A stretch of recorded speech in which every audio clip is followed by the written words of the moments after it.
यदि आप अपने करियर को सिर्फ एक डिग्री नहीं बल्कि एक अलग पहचान देना चाहते हैं तो आपका अगला कदम होना चाहिए लवली प्रोफेशनल यूनिवर्सिटी, जहां एक्सीलेंस सिर्फ एक शब्द नहीं बल्कि एक रियल एक्सपीरियंस है। नैक A++ की मान्यता, NIRF में 31st रैंक और 50 से ज्यादा देशों से आए स्टूडेंट्स के साथ आपको मिलता है ट्रूली ग्लोबल एक्सपोजर। तो अब मौका है LPU नेस्ट के जरिए एडमिशन लेने का, जहां आपको मिल सकती है 60 से 70% तक की स्कॉलरशिप और कुछ केसेस में 100% तक की भी, यानी कम फीस में वर्ल्ड क्लास एजुकेशन। तो देर किस बात की, डिस्क्रिप्शन में दिए गए लिंक पर क्लिक करें, एडमिशन फॉर्म भरें और पाएं एप्लीकेशन फीस पर 20% तक का एक्स्ट्रा ऑफ। अभी अप्लाई करें और अपने फ्यूचर को अपग्रेड करें। लवली प्रोफेशनल यूनिवर्सिटी, यहीं से शुरू होगा आपका सक्सेसफुल टुमारो।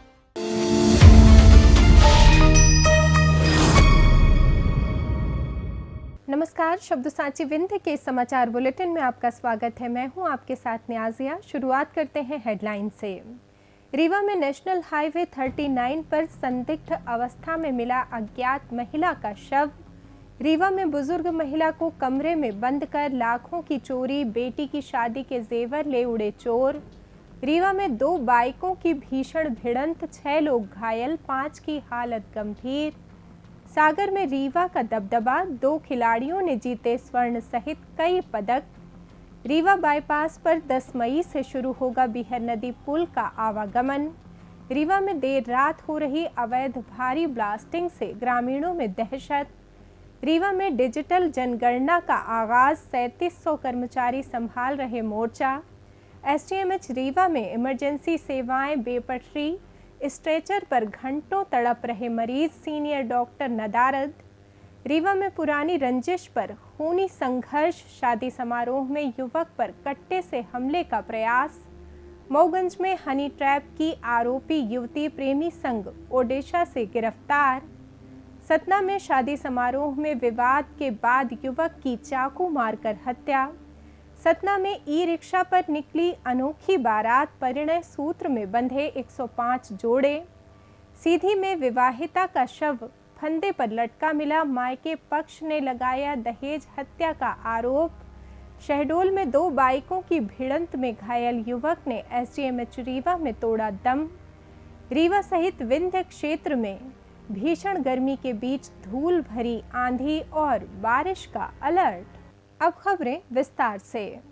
रीवा जिले के गुड़ थाना अंतर्गत नेशनल हाईवे 39 पर गेरुई पेट्रोल पंप के समीप एक अज्ञात महिला का शव सड़क किनारे संदिग्ध परिस्थितियों में पाया गया।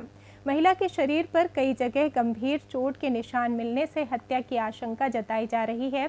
घटना की जानकारी मिलते ही मौके पर स्थानीय लोगों की भारी भीड़ जमा हो गई, जिसके बाद तत्काल गुड़ पुलिस को सूचना दी गई। पुलिस ने घटनास्थल पर पहुंचकर शव को अपने कब्जे में ले लिया है और आसपास के लोगों से महिला की शिनाख्त कराने का प्रयास किया जा रहा है।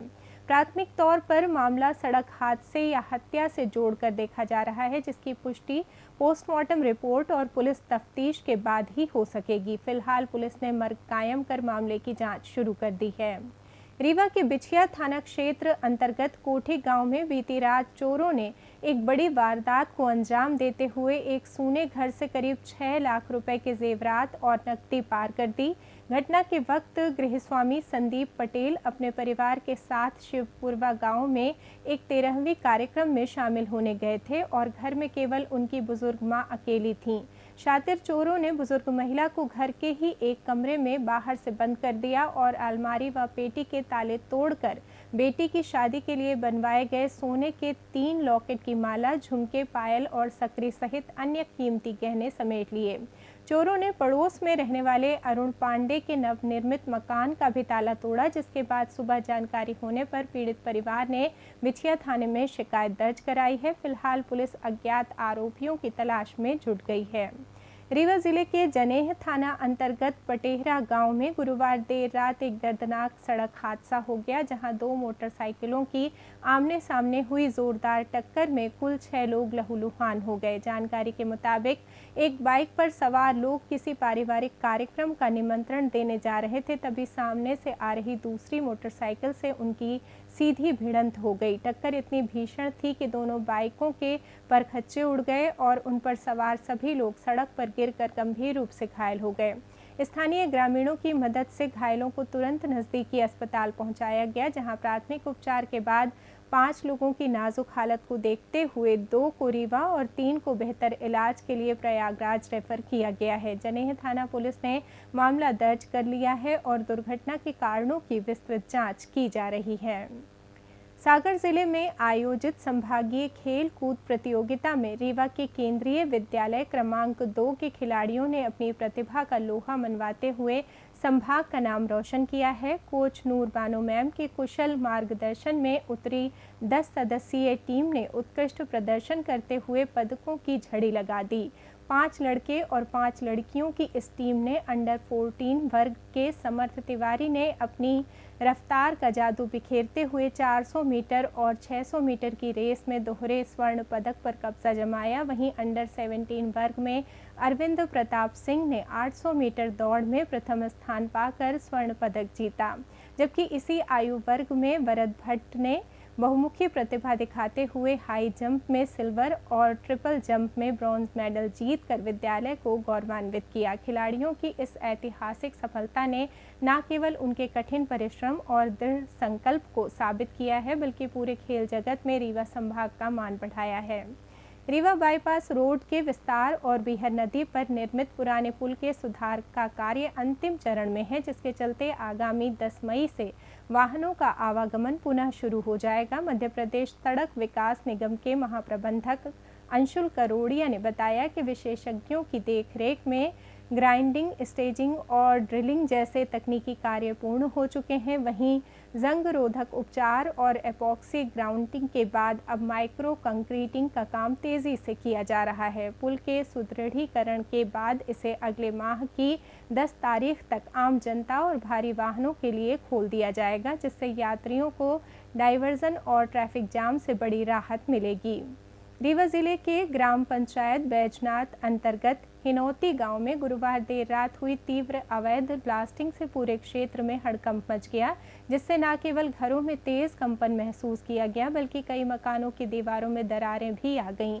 ग्रामीणों का आरोप है कि आदतन अपराधियों द्वारा शासकीय भूमि पर अवैध उत्खनन के लिए इस तरह की खतरनाक गतिविधियों को अंजाम दिया जा रहा है, जिसमें क्षेत्र में बिना नंबर प्लेट और ब्लैक फिल्म लगी संदिग्ध गाड़ियों के जरिए अवैध बारूद और हथियारों की आपूर्ति की जा रही है। स्थानीय निवासियों ने विद्युत विभाग और क्रेशर संचालकों के बीच साठ-गांठ की आशंका जताते हुए जिला प्रशासन से मांग की है कि नियम विरुद्ध संचालित क्रेशरों पर तत्काल रोक लगाई जाए। ग्रामीणों ने कार्रवाई की अपील करते हुए चेतावनी दी है कि यदि इन अवैध गतिविधियों और संदिग्ध वाहनों की सघन जांच कर दोषियों को गिरफ्तार नहीं किया गया तो भविष्य में कोई बड़ी जनहानि हो सकती है।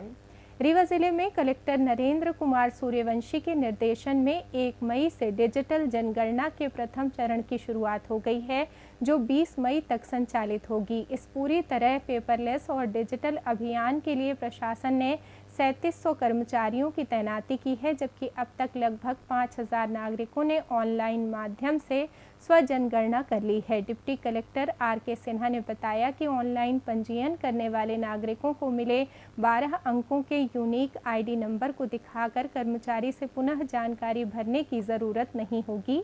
ये व्यापक अभियान 1 मार्च 2027 तक चलेगा, जिसकी निर्धारित अंतिम तिथि की रात 12 बजे तक सारा डेटा सिस्टम में लॉक कर दिया जाएगा, जिससे जनगणना में पारदर्शिता और सटीकता सुनिश्चित हो सकेगी।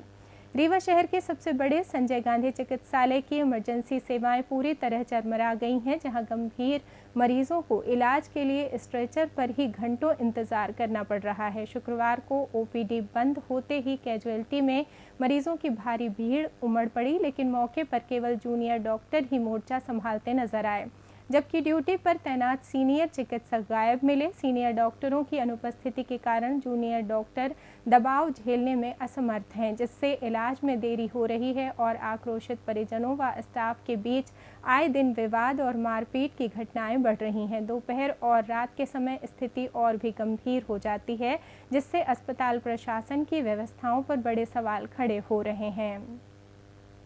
रीवा शहर के सिविल लाइन थाना क्षेत्र स्थित गंगोत्री गार्डन में बीती रात एक वैवाहिक कार्यक्रम के दौरान उस वक्त हड़कंप मच गया जब पुरानी रंजिश को लेकर कुछ बदमाशों ने एक युवक पर जानलेवा हमला कर दिया।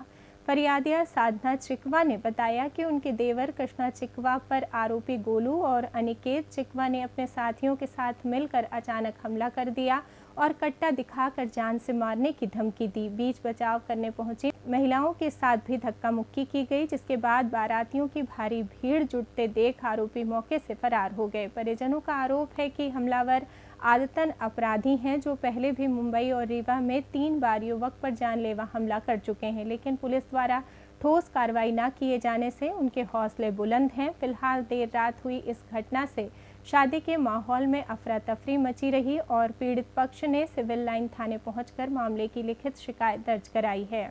मऊगंज पुलिस ने पूर्व जनपद उपाध्यक्ष विनोद मिश्रा को हनी ट्रैप में फंसाकर उनका अश्लील वीडियो वायरल करने वाली मुख्य आरोपी युवती और उसके कथित प्रेमी रविशंकर तिवारी निवासी पन्नी थाना मऊगंज को ओडिशा के सुंदरगढ़ जिला अंतर्गत सदर थाना क्षेत्र से गिरफ्तार कर मऊगंज लाया है। जानकारी के अनुसार युवती ने पूर्व जनपद उपाध्यक्ष के साथ शारीरिक संबंध बनाकर गुपचुप तरीके से वीडियो तैयार किया था और उसे सार्वजनिक न करने के बदले 5 लाख रुपए की फिरौती मांगी थी। मांग पूरी न होने पर उसने वीडियो सोशल मीडिया पर वायरल कर दिया। पूर्व जनपद उपाध्यक्ष द्वारा शिकायत पर पुलिस द्वारा मामले की जाँच की जा रही थी। एसपी दिलीप कुमार सोनी के निर्देशन में थाना प्रभारी रीना सिंह के नेतृत्व वाली टीम ने तकनीकी साक्ष्यों के आधार पर आरोपियों को ओडिशा में ट्रैक किया, जहां दबिश के दौरान युवती के मोबाइल से वही वीडियो और ब्लैकमेलिंग के अन्य संदिग्ध साक्ष्य भी बरामद हुए हैं। पुलिस ने दोनों आरोपियों को न्यायालय में पेश कर मामले की विस्तृत विवेचना शुरू कर दी है, जिसमें कई अन्य रसूखदारों के भी इस गिरोह का शिकार होने की संभावना जताई जा रही है। इसमें पैसों के लेन देन से संबंधित था, अश्लील वीडियो वायरल किया गया था। विगत कुछ समय पहले इसमें एक एफआईआर भी की गई थी एक्सटॉर्शन से संबंधित और इसमें 2 आरोपी बनाए गए थे। दोनों आरोपियों की उड़ीसा से टीम भेजकर इनको गिरफ्तारी की गई है और गिरफ्तार करके इनको न्यायालय के समक्ष प्रस्तुत भी किया गया है और विवेचना भी जारी है। सतना जिले के कोठी थाना अंतर्गत रनेही गांव में गुरुवार की देर रात एक शादी समारोह के दौरान मामूली विवाद ने खूनी रूप ले लिया, जहां खाने पीने की बात पर हुए झगड़े के बाद हलवाई सतीश डोहर ने अपने साथियों के साथ मिलकर 24 वर्षीय युवक रोहित डोहर की चाकू मारकर हत्या कर दी। मृतक रोहित जो वकालत की प्रैक्टिस कर रहा था, जब समारोह से वापस अपने गांव गौरा मेदनीपुर लौट रहा था, तभी आरोपियों ने उसे रास्ते में घेर कर सब्जी काटने वाले चाकू से ताबड़तोड़ हमला कर दिया और उसे लहूलुहान हालत में छोड़कर फरार हो गए। घायल युवक को तुरंत अस्पताल ले जाया गया, जहां डॉक्टरों ने उसे मृत घोषित कर दिया। घटना की सूचना मिलते ही थाना प्रभारी संतोष तिवारी और फॉरेंसिक टीम ने मौके पर पहुंचकर साक्ष्य जुटाए हैं और पुलिस आरोपियों की तलाश में दबिश दे रही है। सतना के शासकीय उच्चतर माध्यमिक विद्यालय व्यंकट क्रमांक 2 के मैदान में शुक्रवार को मुख्यमंत्री कन्या विवाह योजना के तहत एक भव्य सामूहिक विवाह सम्मेलन संपन्न हुआ, जिसमें विधि विधान के साथ 105 जोड़े विवाह के बंधन में बंधे। इस आयोजन का मुख्य आकर्षण ई रिक्शा पर निकली दूल्हों की अनोखी बारात रही, जिसमें महापौर योगेश ताम्रकार, परिषद अध्यक्ष राजेश चतुर्वेदी और नगर निगम के अधिकारी कर्मचारी खुद बाराती बनकर शामिल हुए।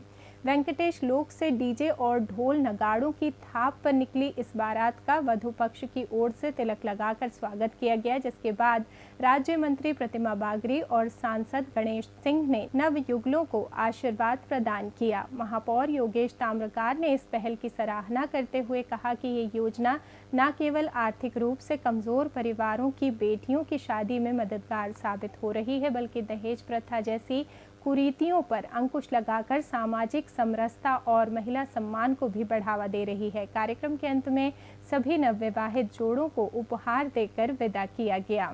सीधी जिले के सिहावल जनपद अंतर्गत ग्राम पंचायत खुटेली में शुक्रवार सुबह उस वक्त सनसनी फैल गई जब 23 वर्षीय साधना विश्वकर्मा का शव उनके घर में फंदे पर लटका मिला। घटना की जानकारी मिलते ही बहरी थाना प्रभारी राजेश पांडे और तहसीलदार इंद्रभान सिंह ने पुलिस टीम के साथ मौके पर पहुंचकर जांच शुरू कर दी है। मृतका के भाई शिवम विश्वकर्मा ने ससुराल पक्ष पर गंभीर आरोप लगाते हुए इसे दहेज हत्या करार दिया है। उनका कहना है कि शादी के बाद से ही साधना को दहेज के लिए प्रताड़ित किया जा रहा था और उन्हें शक है कि हत्या के बाद शव को फंदे पर लटकाया गया है। निष्पक्ष जांच की मांग को लेकर परिजनों ने 2 डॉक्टरों की टीम से पोस्टमार्टम कराने की अपील की है। फिलहाल पुलिस ने मर्ग कायम कर शव को पोस्टमार्टम के लिए भेज दिया है और 2 साल की मासूम बच्ची को छोड़कर दुनिया से विदा हुई साधना की मौत की असल वजह जानने के लिए मामले की गंभीरता से तफ्तीश की जा रही है।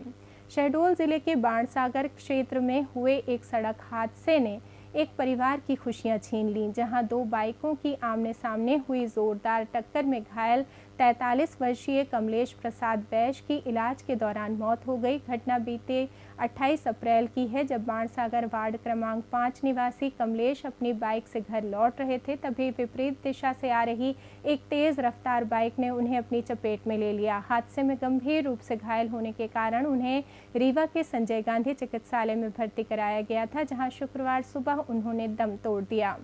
मौसम की बात करें तो मध्य प्रदेश में इन दिनों मौसम के 2 अलग अलग रंग देखने को मिल रहे हैं। जहां एक ओर प्रदेश के पश्चिमी हिस्सों में लू का प्रकोप जारी है, वहीं दूसरी ओर रीवा जिले सहित पूरे विंध्य क्षेत्र में मौसम विभाग ने बदलाव की चेतावनी जारी की है। रीवा जिले में लगातार बढ़ते पारे के कारण तापमान 42 डिग्री सेल्सियस के पार पहुंच गया है, जिससे जनजीवन बुरी तरह प्रभावित हुआ है। हालांकि मौसम वैज्ञानिकों के अनुसार बंगाल की खाड़ी से आ रही नमी और स्थानीय चक्रवातीय परिसंचरण के कारण अगले 24 घंटों में रीवा, सतना और सीधी जिलों में कहीं कहीं गरज चमक के साथ हल्की बारिश और 40 से 50 किलोमीटर प्रति घंटे की रफ्तार से धूल भरी आंधी चलने की संभावना है। प्रशासन ने रीवा के नागरिकों को दोपहर के समय अनावश्यक बाहर न निकलने और आंधी के दौरान सुरक्षित स्थानों पर रहने की सलाह दी है, क्योंकि इस मौसमी बदलाव से उमस भरी गर्मी तो बढ़ेगी ही, साथ ही बिजली गिरने की घटनाओं का भी अंदेशा बना हुआ है। इसी के साथ ये समाचार बुलेटिन समाप्त हुआ। कल फिर मिलेंगे नई खबरों के साथ। जुड़े रहिए शब्दसाची विंध्य से जुड़ी तमाम खबरों के लिए हमारे चैनल को सब्सक्राइब कर दें, वीडियो को लाइक करें, शेयर करें और बेल आइकॉन दबाना ना भूलें। अपने आसपास की खबरें हम तक पहुंचाने के लिए स्क्रीन पर दिए नंबर पर आप संपर्क भी कर सकते हैं। धन्यवाद।